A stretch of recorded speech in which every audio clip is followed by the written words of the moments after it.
¿Ustedes se van a hacer afuera? No. ¿Van a traer? Ve, ¿tu sobrino? Pero bien. El micrófono lo tienes ahí.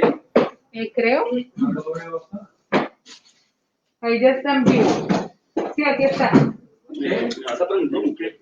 Oye, estamos a hacer todo un proceso de entrevista. Sí, hay que presentarlo. Yo lo pongo. Si estamos cortados, ¿cuál es la clave? ¿Cómo vimos? El grupo. Se queda quieto. Se cayó la señal y en ese momento que tumbáramos.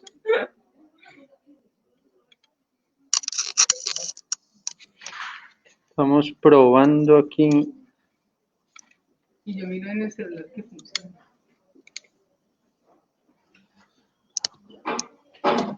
¿Quedan las fotos de los modelos de Cali y 50?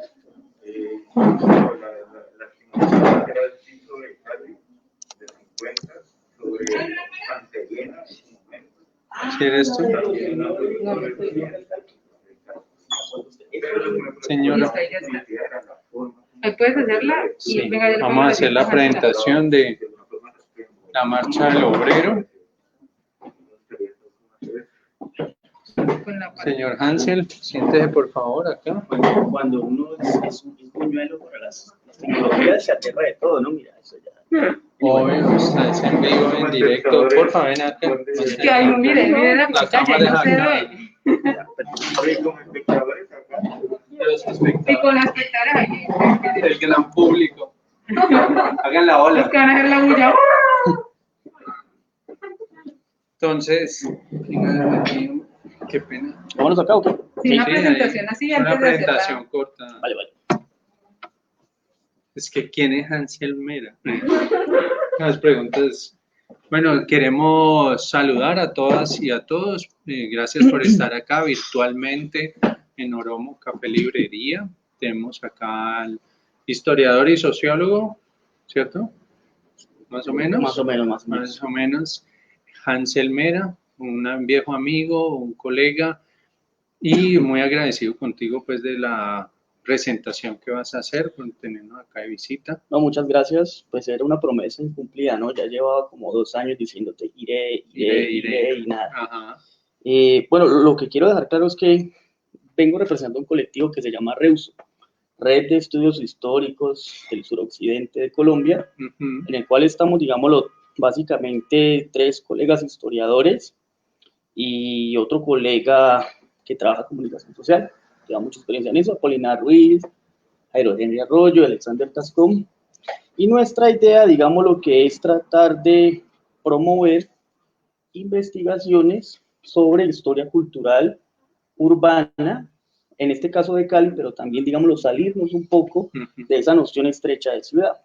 Entonces, en ese marco en el que estamos, digámoslo, trabajando, lo que va a pasar ahora, lo que vamos a tratar de ver es una muestra más, digámoslo, de esas cuestiones que estamos desarrollando, pero pues ese es el proyecto, ¿no? Uh-huh. Es una red. Sí, no, la investigación de ustedes dos, pues de lo que, del grupo como tal, de Apolinar y vos, Apolinar se supone que viene ahora. Está creando el suspenso. Se está creando el suspenso como una estrella. Nosotros, digamos, en los historiadores modernos, algo que, ¿vos viste la entrevista que hicieron? Que yo les mencioné a ustedes, Sí, como sí, una algo nueva digo. generación que está escribiendo cosas muy interesantes. Esa es la invitación a todos los jóvenes que hagan nuevas historias, nuevas investigaciones en todos los temas hay por hacer. Entonces, sobre todo en los barrios, ¿no? En los urbanos.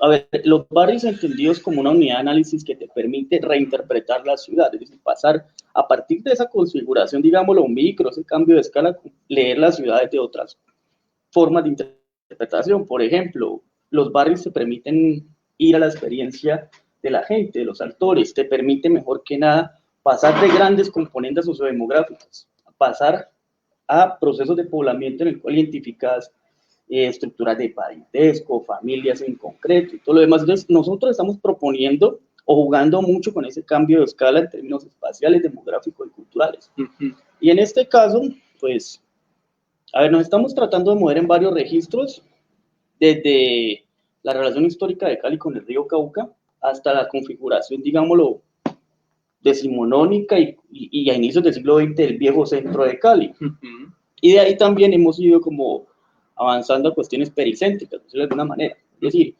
tuvimos un pie en el Calvario, también haciendo mucha etnografía, cuando el Calvario estaba en pie, no era eso, pues, esa especie de vacío poético que quedó hoy para bien o para mal.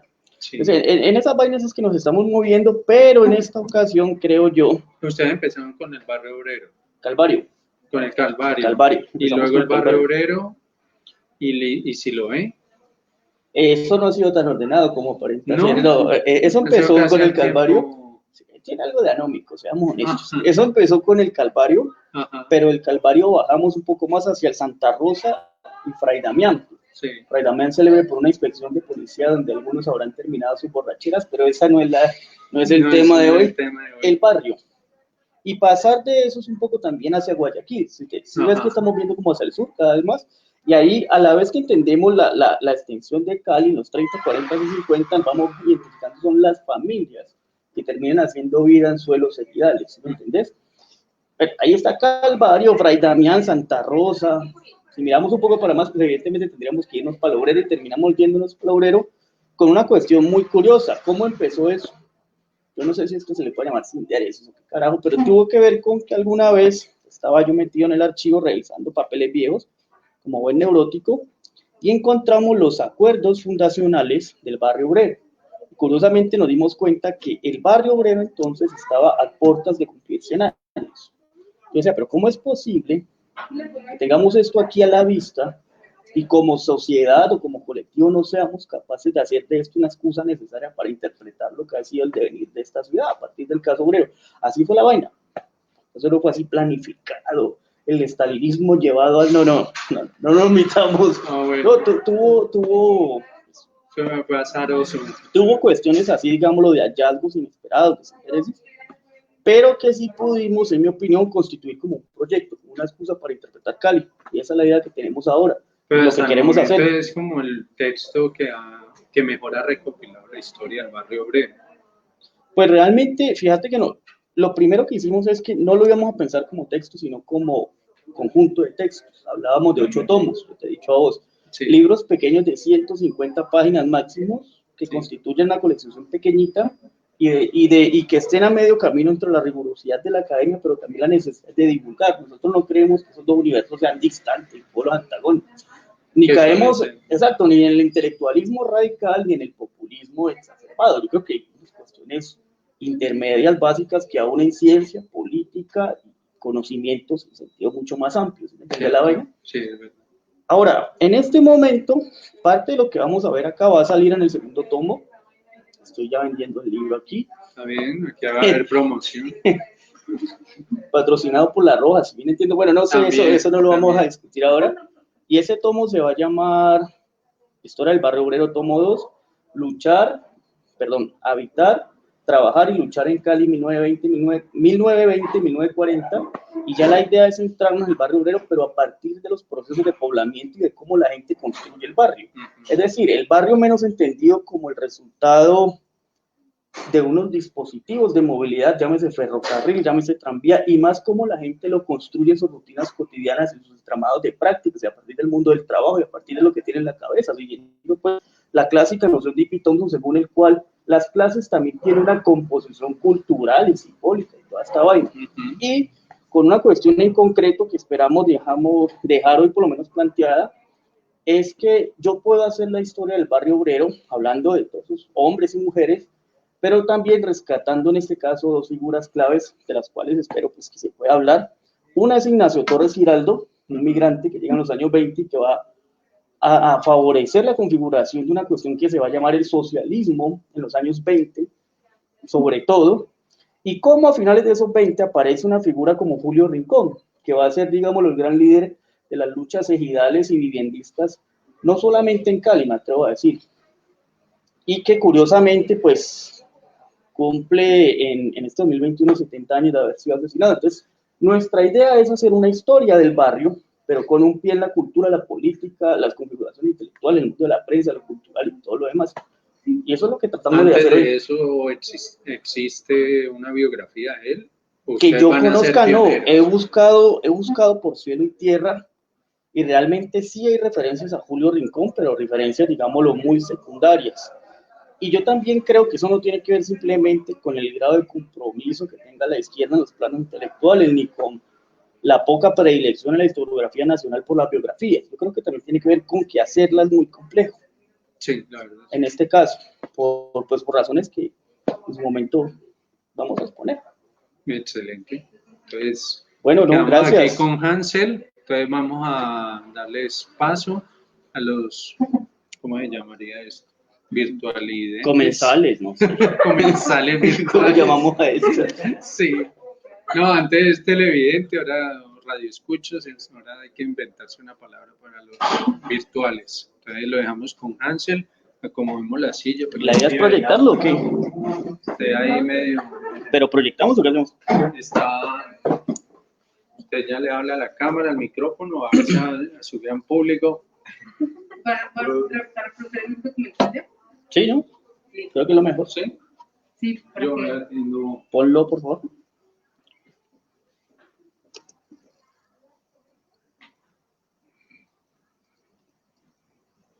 No, yo sin gafas no soy nadie.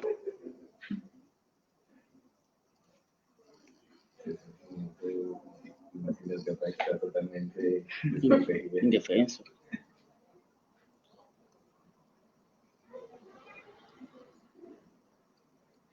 Vamos a ver igual desde Facebook que sí se vea. Vale, vale, vale. Y que sí se escuche, más importante aún. Espérate. Bueno, digámoslo pues que este documental se presentó hace un par de meses, hace parte o se hizo sobre la base de los apoyos que da la Secretaría de Cultura del departamento y pues allí, insisto, digámoslo que la parte de la producción fue trabajo que hemos llevado a cabo 4 integrantes, insisto un poco con esto, Apolina Ruiz, Jairo Henry Arroyo, Alexander González Tascón y pues mi participación. Hoy, por esas cosas, yo soy el representante. ¿Cómo estaremos? Vamos a tratar de llevar esto a cabo. Listo, entonces aquí vamos a arrancar ya Vale. con el documental. Vamos a probar.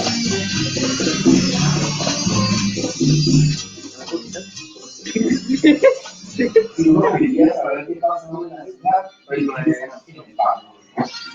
Ese es el maestro. Este es el maestro. Dentro de la bohemia, de la cultura musical. Me dan ganas de tomar. Escuchar si se oye el documental aparte del micrófono. Los barrios se construyen no por decisión administrativa, sino por toma que hacen las personas. Violeta Muriel es un mincero de la memoria de Cali.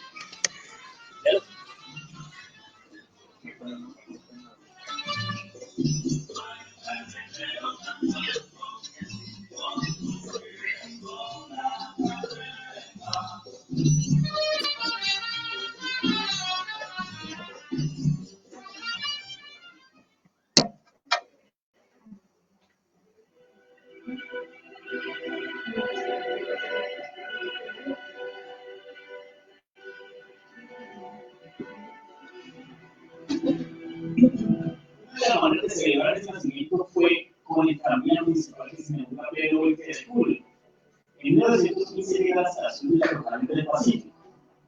La figuración de Cali para la aventura, Buenaventura con el canal de Panamá y el canal hacia el mercado más grande que se constituye en el siglo XX, que son los Estados Unidos.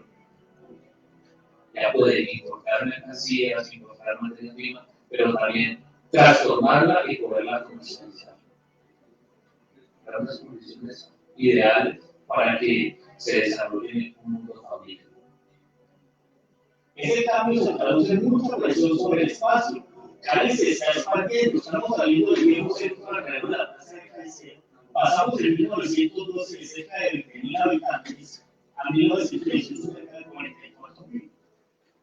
Necesitamos un barrio obrero.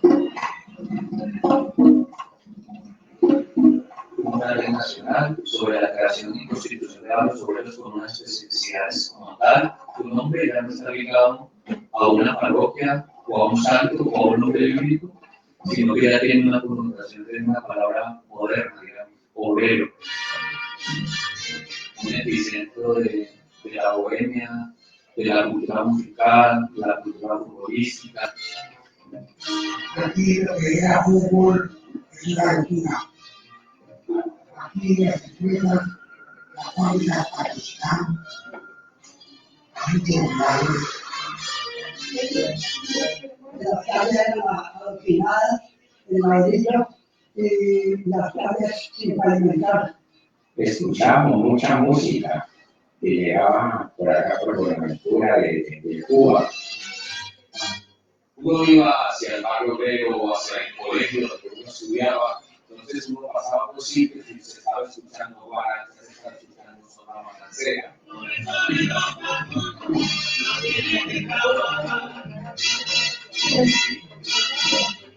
Y la Matancera nosotros nos agradó, ya nos pegó la vaina de la Sonora y de Pereira, la hacer lo que ellos hacían. Comenzamos a organizar la Sonora Juventud.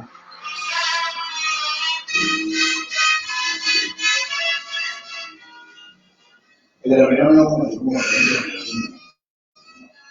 porque era mucho familia.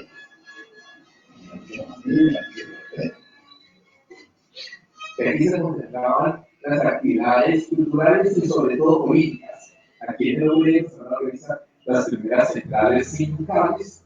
Tenemos que pensar que hay procesos culturales y políticos del 19 que van a estar muy presentes en el barrio obrero. Yo creo que el ejemplo más grande es la continuidad de la lucha por la tierra.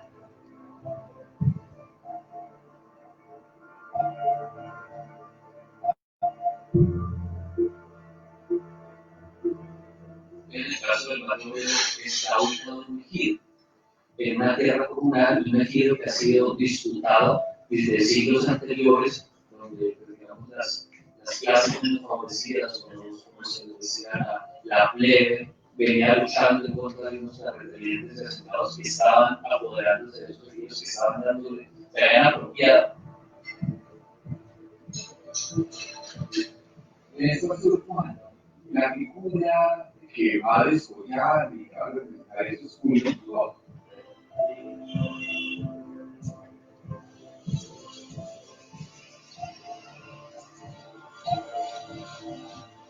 Julio empieza a acercarse en consejos a las notarías con mapas, planos, se da cuenta de que hay territorios que están ocupados por los terratenientes, por los asentados. Y empieza a agenciar, a llamar a la gente, a hacer las marchas desde el Pacto Obrero. Y empieza, digamos, en la historia de la ciudad una cosa muy importante, y es que los barrios se construyen no por decisión administrativa, sino por toma que hacen las personas.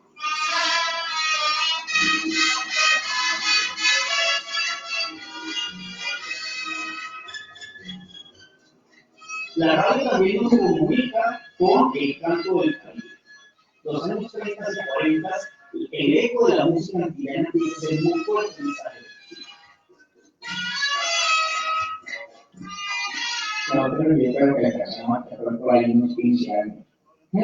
Yo creo que tocamos en todos los negocios de Cali. Entonces vamos a tener una primera y segunda generación de hijos del barrio obrero, donde ya propiamente no los podríamos definir como campesinos, donde ellos van a jugar como entre ese mundo artesanal y fabril, donde van a tener la posibilidad de una educación en su infancia y en su juventud, y donde van a tener también la posibilidad de decidir qué oficio quieren.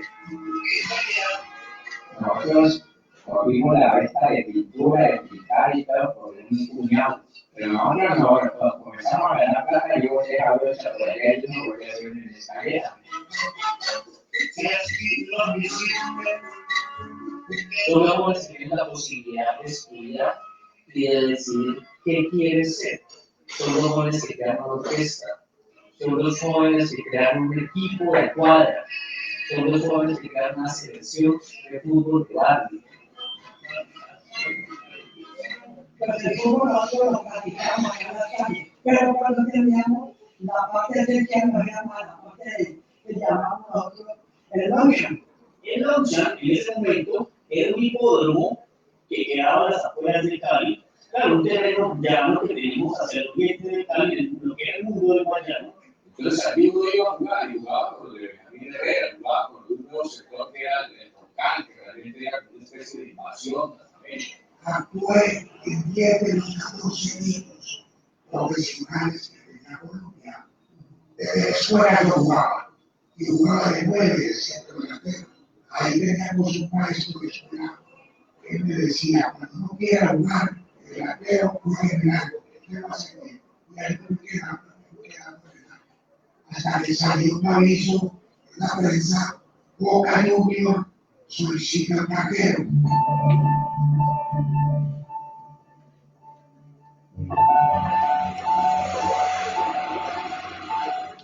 Esta generación de primera, segunda y tercera generación de los nacidos en los barrios obreros están haciendo también una nueva forma de construir ciudad. Y esa nueva forma es los sectores populares ganando espacio público y político de las decisiones de la ciudad. Julio empieza a liderar esas reivindicaciones, no solamente que tienen que ver con la vivienda, sino con el acueducto, con la electricidad, por consiguiente que es elegido concejal, el primer concejal del pueblo en el siglo XX. Por eso la importancia de estos líderes sindicales, pero también por eso la importancia de los jugadores de fútbol, y por eso también la importancia de los primeros validadores que gozan de un reconocimiento público 100 años después de que constituyó el barrio. La gente del obrero no disociaba el mundo, si se quiere, del placer, del ocio y del trabajo. Quienes trabajaban en fábrica querían, cuando ya salían un sitio donde divertirse, y los que trabajaban en la parte comercial, digamos, en el centro, pues también. El porvenir se venía para el obrero, de la Alameda al obrero, de la Floresta al obrero, que eran los barrios reconocidos, todo para el obrero. No el barrio obrero, pero la calle 19, indudablemente es el sector donde se origina el estilo de Valle Cali. En aquellos sitios de la calle 19, la zona de tolerancia es trasladada, pero allí había un timbalero que acompañaba toda la música que salía de la Coca-Cola.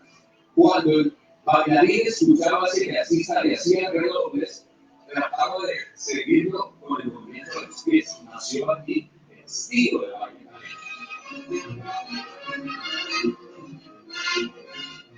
Ahí es donde nace caleño, bailador y nato. Nada por el aire, ni no, vamos, todo abajo. La tijereta, la ruleta, todo lo que vamos. La pachanga que había todo el piso. O sea, una sentada así, Aquí, mejor dicho, la gente trabajaba a bailar para comer y bailar. hemos sido íconos nacionales de la segunda guerra. Porque, por ejemplo, la zona de tolerancia es sabía a las 7 de la noche. Ahora, llegamos y la zona de tolerancia comenzaba después de las 10 de la noche. ¿Sabes dónde viene el gobierno a maquinar eso? Había un pan, sí, cuando ya se desapropió y que lo amanecer, ya ahí ya entra. Ya que iba como llamando, le digo, sí, mano, tenemos que hacer sal. Y por qué, mano, que ya es vale 2 pesos, está muy, no, pues la plata, mano.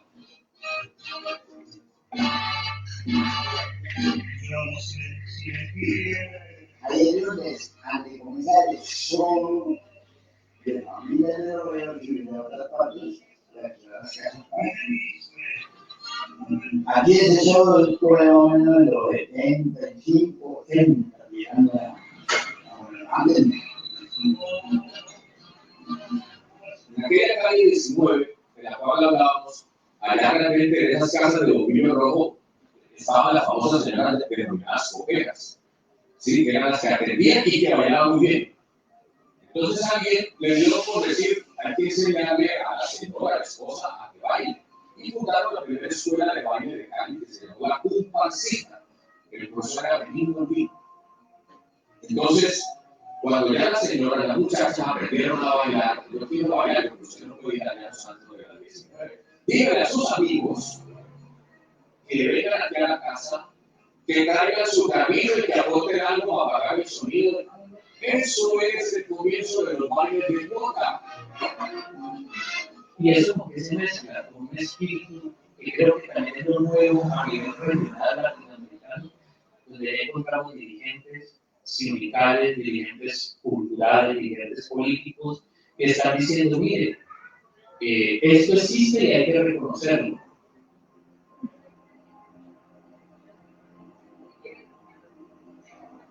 Julio lidera los movimientos pro vivienda.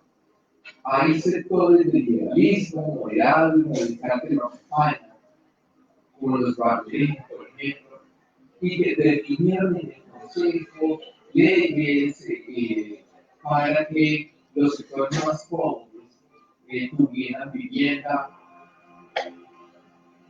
Cuando los habitantes del barrio Obrero pasan de ser arrendatarios legales a ser propietarios de sus viviendas, pero también a consumar la idea de que son un grupo social que tiene derecho a elegir, a votar, a decidir por esta ciudad, se vuelve un problema. Julio sale de su casa organizando una actividad que es regional y lo acompaña Barberena. Julio duró 6 meses en una cárcel de ahí y su familia no sabía.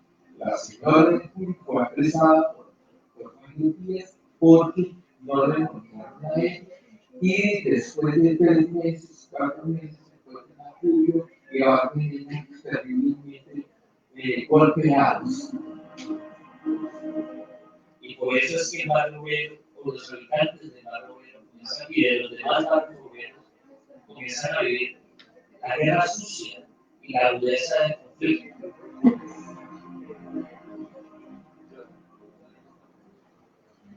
El pez desaparecido lo encuentra en la frontera de Cali, su cadáver aproximadamente dispuesto, con señas muy grandes de tortura, y solamente es reconocido porque lleva una argolla en la cual están inscritos los nombres de sus 5 hijos. Por eso es que Julio Rincón es desaparecido. Por eso es que hay una masacre en la Casa Liberal. Por eso es que hay una masacre de estudiantes en Cali. Cuando todos creíamos que las reivindicaciones habían pagado por la muerte de Julio, había un joven que lo acompañaba y es José Cardona, que va a ocupar un lugar en el Consejo Municipal, que va a organizar la Federación de Trabajadores del País del PAN. Cuando nosotros éramos muchachos, yo vivía en la vecina, ahí se como dos sindicatos de defensa, y allí los días sábados hacían bailes para tener un componente monetario para los ingresos de las federaciones de trabajadores que venían ahí. Y van a impulsar todos los procesos culturales que Julio había desarrollado, como biblioteca, como la escuela Policarpa, y los va a motivar desde el Consejo, en la Asamblea y en el Congreso de la República.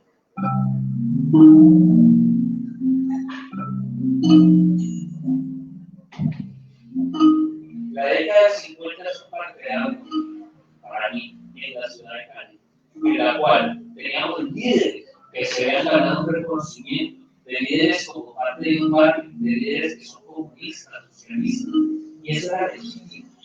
Y en los 50 ya son tachados de delincuentes, y en los 50, 60 ya existe todo un aparato ideológico para decir que ser comunista, socialista, es negativo y es peyorativo y son una amenaza.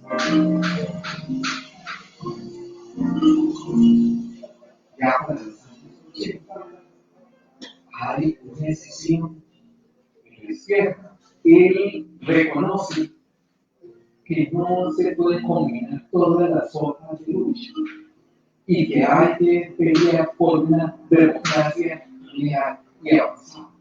y las FARC ordenan la ejecución de el liderazgo que tenía el Partido Comunista.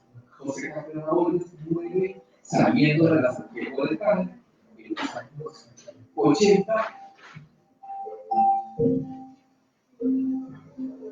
Tenemos, por ejemplo, un corredor de 71 Cali se piensa hacia el sur. Entonces, uno lo que va viendo es esos lugares de importancia, o esos lugares de primacía geográfica y política que tenía el hombre hasta ese momento, empiezan de allí.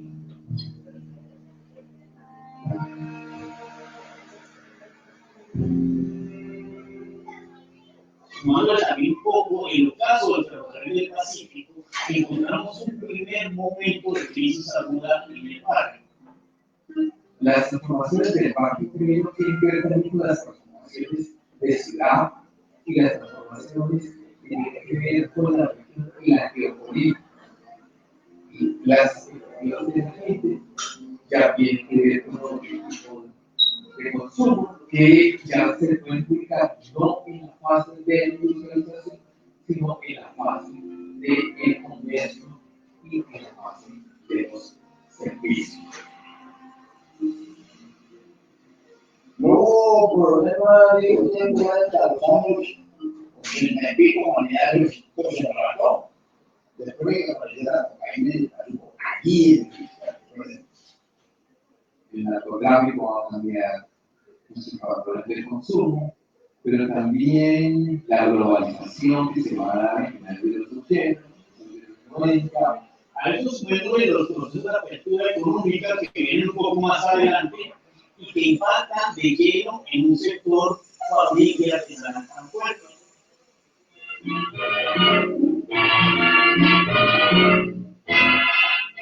todo lo que es un taller. Y bueno, el taller fue creciendo. Yo llegué a tener 82 modelos. Yo tenía 3 carros, 3 vendedores. Se iba por el mostrario y traían los pedidos a 6, 7, 8 mil pares de pedidos. Bueno, eso era una belleza trabajando, mejor dicho, y muy bueno hasta que en el 91 se tratamiento porque llegó a la persona económica. Y ahí después nos acabó de organizar el trabajo de tiempo. Ya en el siglo XXI, en mi opinión, hay dos factores claves a los que se suma esta discusión. El proceso de renovación urbana, que se centra fundamentalmente en los barrios del Calvario, parte de Sucre, porque toda esta población general habitante de Cali que vive en el mundo del reciclaje, pero también está en esas problemáticas, digamos, asociadas al consumo de alucinógenos, empiezan a desplazarse hacia el barrio obrero.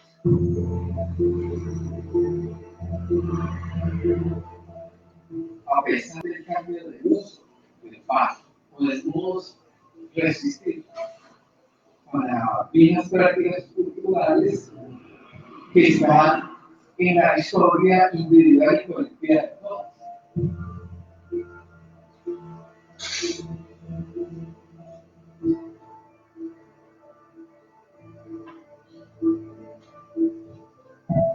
El obrero es un potencial turístico. La gente que viene, que sabe de que la salsa en Cali, que nació en el obrero, quiere conocer esos sitios. La industria se desplazó. El neoliberalismo nos vengó. Los chinos nos están matando. Pero en el barrio obrero es zapatero. La hora última es que la hija mía me dijo, papi, la patria que. Entonces le dije, ya, si usted quiere, pues, póngase y se va a evitar. Yo y eso es y hasta ahora, ya como estamos en otro beneficio nomás.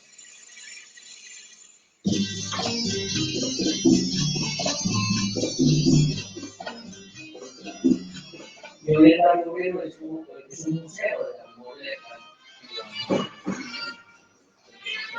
La idea de nosotros la idea de salvaguardar, de proteger. Hoy, más que nunca, para los barrios del centro, para esos barrios populares, hoy la memoria y la historia hacen parte de sus mejores armas para defenderse en la renovación.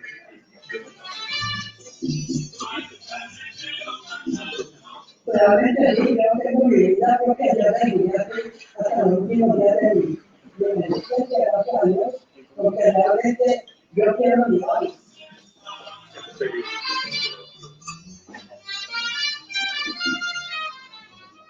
Las cuartas o quintas generaciones de habitantes raizales del barrio han hecho su vida por fuera del obrero.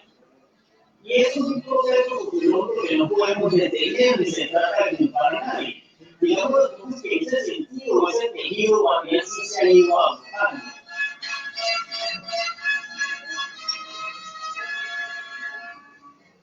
En este artículo hay una resistencia y las ciudades también son esos espacios por donde todavía está la fábrica de zapatos y todavía están los sastres y las casas grandes y el de papel de la pintura y eso también es importante en la vida del barrio.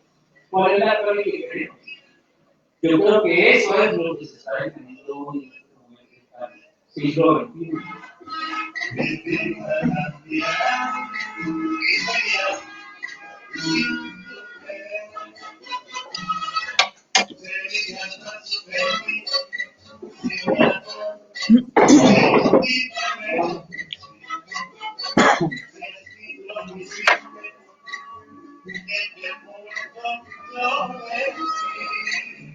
Eso fue una convocatoria.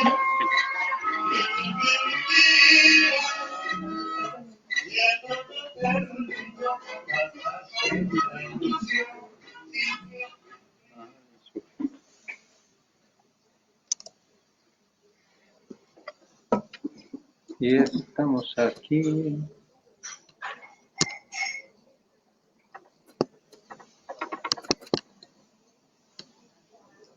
Y rumores.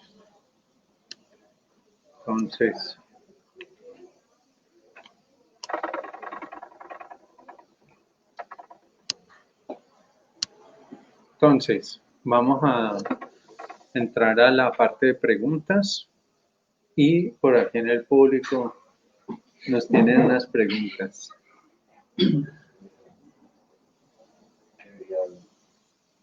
¿Sí? Hay algo interesante, me gustaría que hablas un poco más sobre ella y es cómo es este proceso de construir desde la imagen, en este caso, como plasmado en un documental, la historia del barrio. Pero desde este ejercicio, no sé si lo podrías explicar como historiográfico, qué haces en el documental y qué hace este grupo de investigadores. ¿Cuál es la pregunta? Dice, construir desde la imagen la historia del barrio, ¿cierto? Sí, a ver, yo creo que los historiadores hemos tenido una relación muy fuerte y muy estrecha con el mundo de la escritura, pero de ahí pasar al plano audiovisual, en general tendemos a quedarnos cortos. Ahora, creo que seguir así en lo que Castells llama la era de la información es realmente un suicidio, no solamente porque no nos vaya a leer nadie, sino porque es negar una realidad comunicacional informativa, pues que es determinante. Ahora, en mi caso, esto se basa en una investigación historiográfica que va a salir en un libro corto de 150 o 200 páginas, en el cual nosotros combinamos fotografía histórica de distintas fuentes, pero también escrituras, planos, entrevistas, prensa. Yo soy un fanático del análisis hemerográfico con prensa.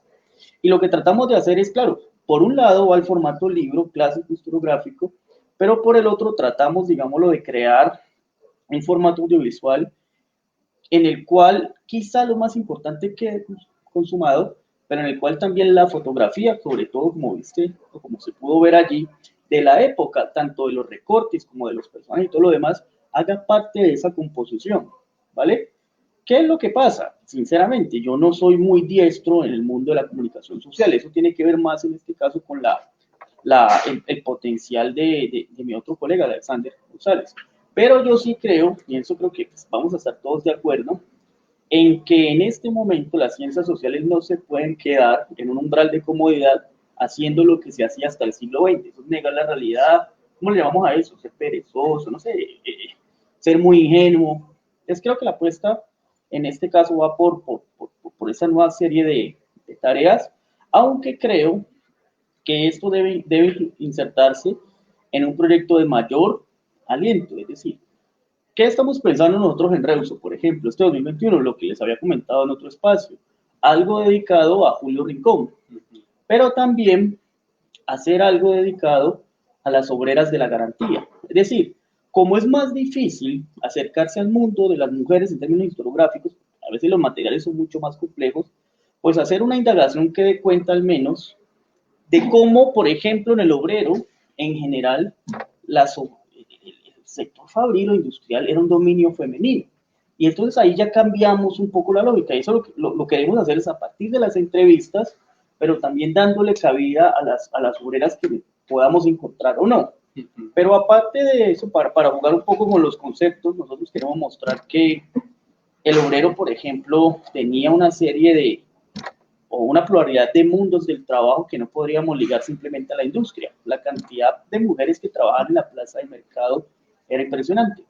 Entonces, imagínate la complejidad de entender un barrio obrero a partir de trabajos que no necesariamente están relacionados con el mundo industrial, pero tampoco con el mundo artesanal. Creo que es una lectura complementaria.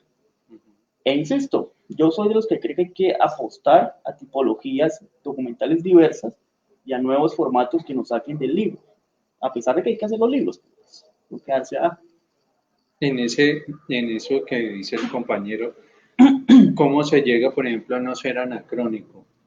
Vamos, hay una nueva visión, tenés unas nuevas preguntas, está hablando de las mujeres, pero uno como, o sea, hay que ser transversal, tomar elementos de la comunicación, porque digamos el soporte de ustedes en buena parte son las imágenes de prensa, fotografía, mapas, pero ¿cómo uno evita en el oficio de historiador caer en el anacronismo? Mira, el anacronismo es el gran demonio que tenemos los historiadores, y es tratar por una parte de imponer desde nuestras categorías políticas o intelectuales o incluso hasta horizontes tecnológicos al pasado, y peor aún juzgarlo desde ahí. Sí, claro. Es una especie de violencia simbólica pero contra el pasado y esos actores que estuvieron ahí.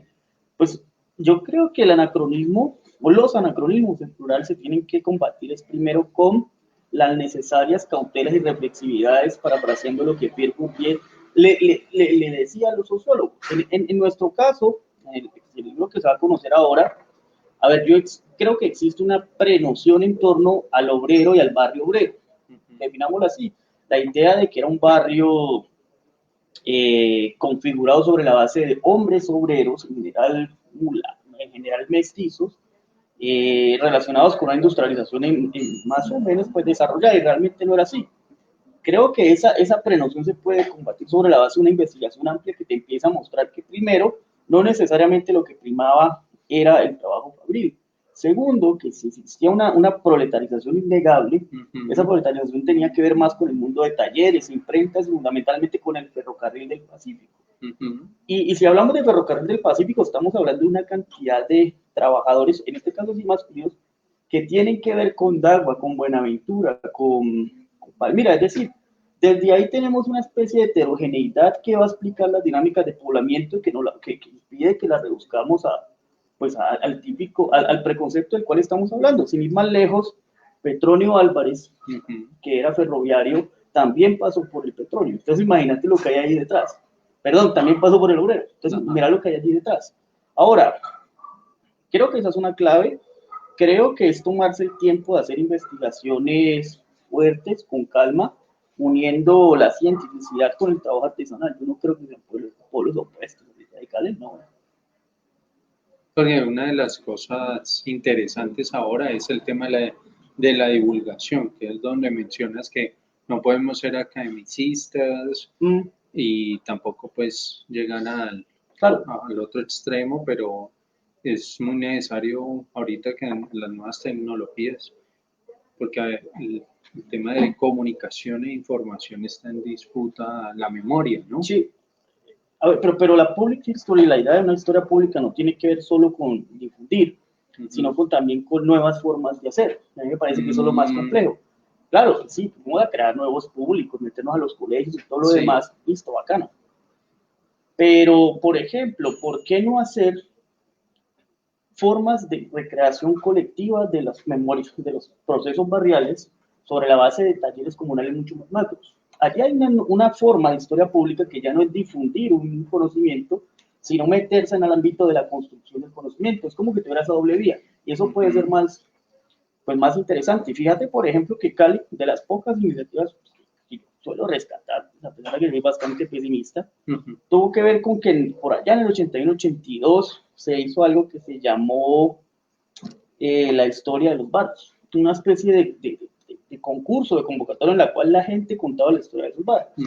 Estamos hablando de casi 40 años, o sea, imagínate cómo ha cambiado Cali en esos 40 años. ¿Por qué no hacer una nueva historia de mis barrios, un llamado a que se den procesos que unan la academia con los tejidos populares y barriales y que creen algo nuevo? Sobre todo porque estamos hablando, es decir, ¿cuántos barrios han emergido? ¿Cuántas dinámicas de poblamiento no tenemos en los últimos 40 años? ¿Cuántos nuevos problemas? ¿Cuántas nuevas formas de mirar el pasado no han salido ahí? Sí, ¿Cuántas claro. generaciones incluso de sociólogos, historiadores que vienen de muchos de esos barrios nuevos no están ahí con ganas de hacer algo?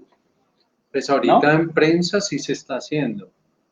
Hay Por ejemplo, cosas. en el periódico La Palabra hay una sesión de qué pasó en mi barrio y que trabaja precisamente en como en un poco de la historia y de lo que...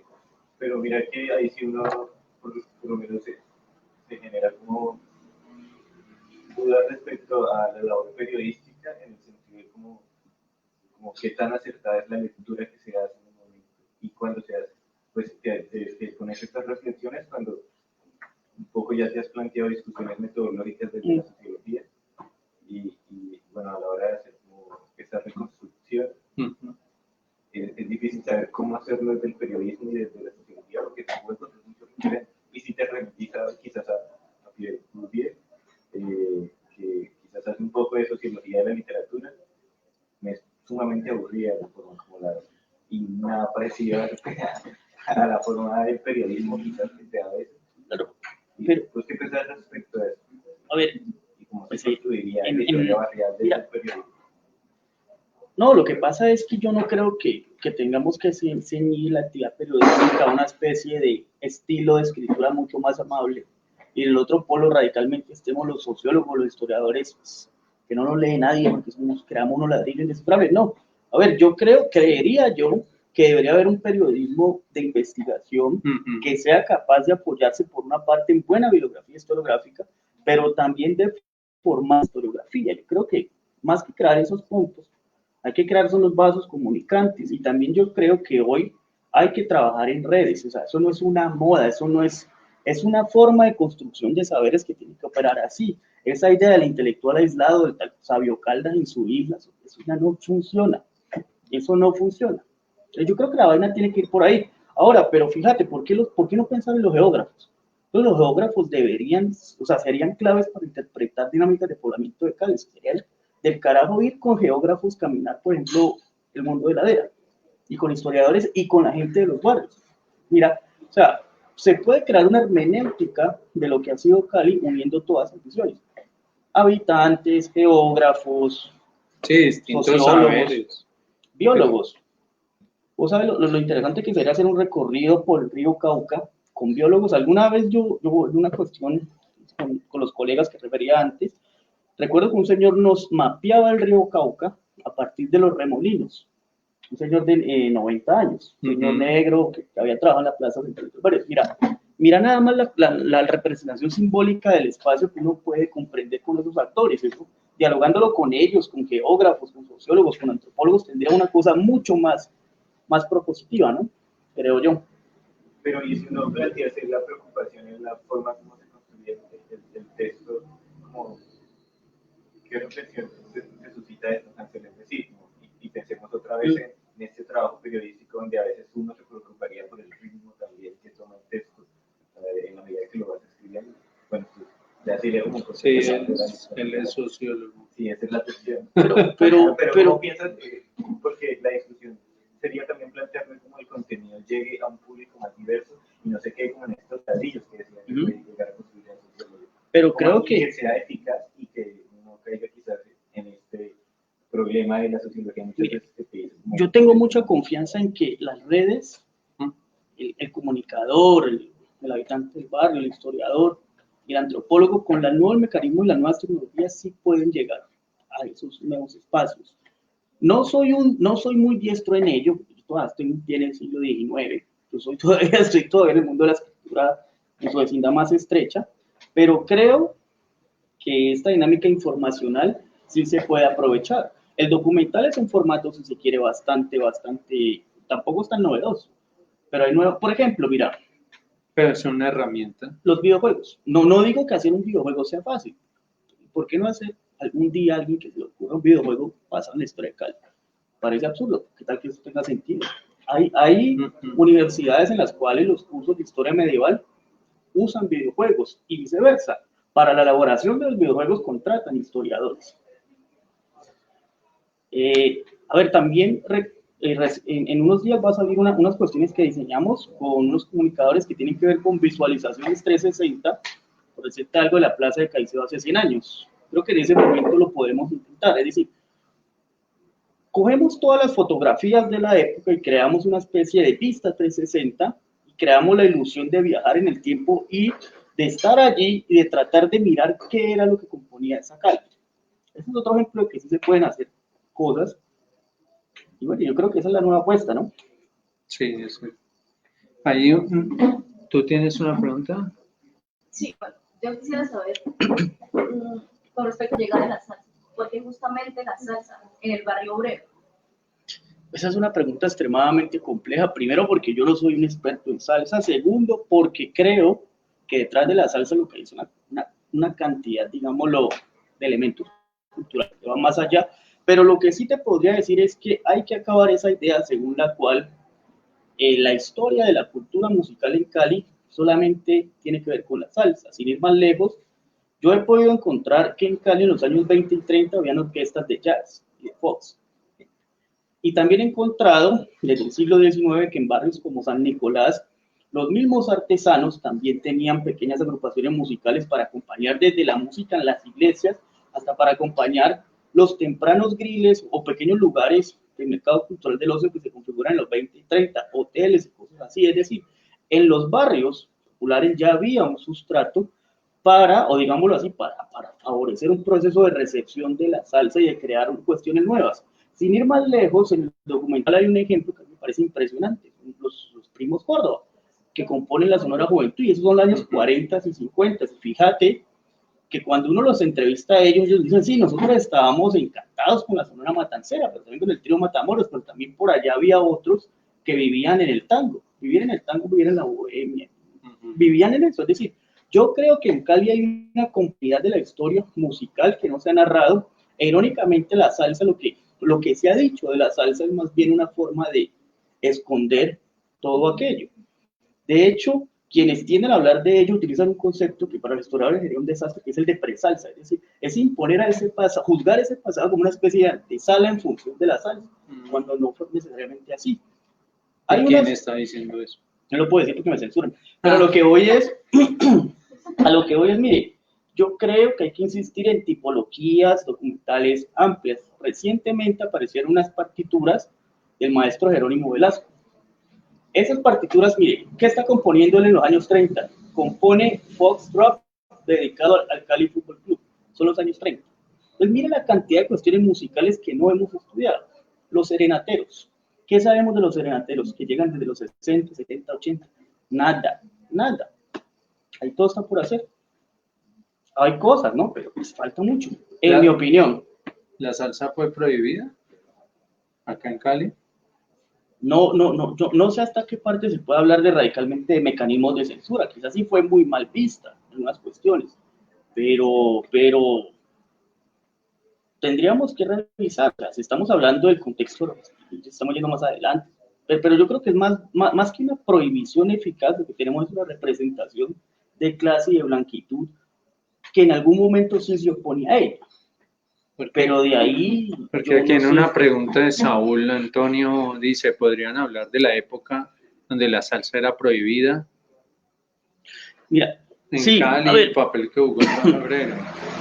El ejemplo que estábamos viendo acá, que es el de Señores de la Sonora Juventud, más que una prohibición formal, yo lo que encuentro es una blanquitud defendiendo una cultura musical que convierte comillas como legítima, Ujú. ¿sí? Es decir, una cuestión más ligada a racismos, a estética, pero no encuentro una directriz que diga se prohibirá formalmente decretada. Yo no la encuentro, aunque no soy una voz autorizada en ello, no tendremos que preguntarle a otros interesados. Ahora bien, tenemos, ahí la cuestión clave es, bueno, ¿qué entendemos por prohibición? Una especie como de mecanismo estatal en concreto o no.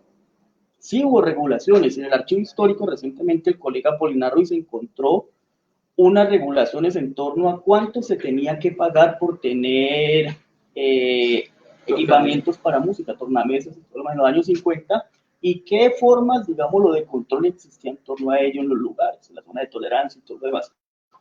Pero de ahí a hablar de prohibición, creo que hay un universo mucho más amplio, ¿no? Sí, claro. No lo puedo asegurar. Sí, yo también creo que en Cali hay una historia del blues, pero no la hemos escrito muy bien.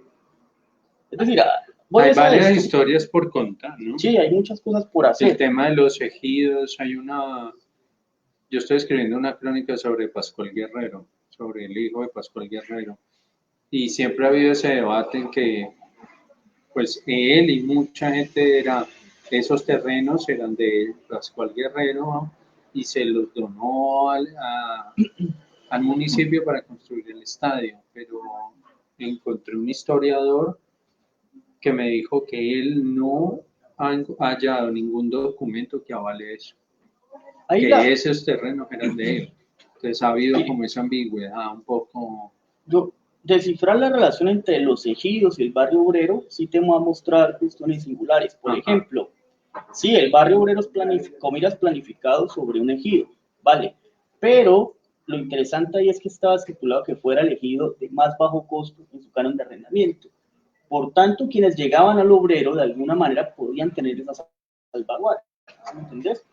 No es lo mismo, el ejido en los años 30, un canon de arrendamiento real en el Calvario era mucho más costoso que el Calvario. En cambio, el obrero no, el obrero sí en ese sentido sí tenía ese dispositivo, digamos, que favorecía poblamiento desde abajo, ¿vale? Bueno, entonces les queremos dar las gracias a todas y a todos, a los que estuvieron presentes, a la fanaticada aquí presente, a los fans, a Pablo que no llegó, y bueno, aquí los estamos viendo. Ahorita nos volvemos a conectar con un lanzamiento de 2 libros. Pues muy agradecidos, gracias. Vale, nos seguimos viendo por ahí. Eso. Chaito. Chao.